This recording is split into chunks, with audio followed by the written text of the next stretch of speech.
નમસ્કાર, આપ જોઈ રહ્યા છો નેશન પ્લસ ન્યૂઝ. હું છું આપની સાથે હેતલ ભગત. પાદરાના ડભાસા ગામ નજીક પેટ્રોલ પંપ પાસે રહેતી વૃદ્ધાના કાનમાં પહેરેલા સોનાના દાગીનાની લૂંટ કરી લૂંટારુઓ ફરાર થઈ ગયા હતા. પાદરાના ડભાસા ગામના પેટ્રોલ પંપ પાસે વૃદ્ધ મહિલા ઘર પાસે સૂતા હતા, ત્યારે લૂંટારુઓ વૃદ્ધાનું મોઢું દબાવી કાન કાપીને સોનાના દાગીનાની લૂંટ કરી હતી. લૂંટારુઓ કાનની બુટ્ટીની લૂંટ કરી ફરાર થઈ ગયા હતા.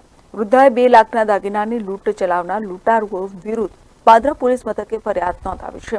પાદરા પોલીસે વૃદ્ધાની ફરિયાદના આધારે ડોગ સ્ક્વોડ સાથે તપાસ હાથ ધરી છે.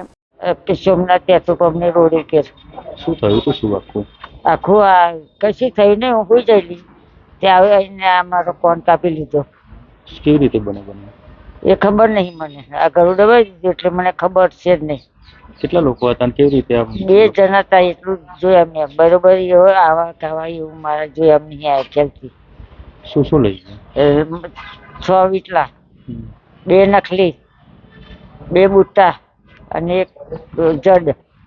તમારી પર હુમલો કર્યો તો શું કર્યું?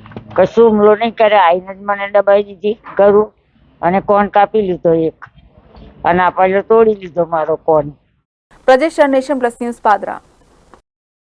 સમાચારોના સતત અપડેટ મેળવવા માટે અમારી નેશન પ્લસ ન્યૂઝની યુટ્યુબ ચેનલને સબસ્ક્રાઇબ કરો, બેલ આઇકન દબાવો અને જોડાયેલા રહો ફેસબુક, ઇન્સ્ટાગ્રામ અને ટ્વિટર પર.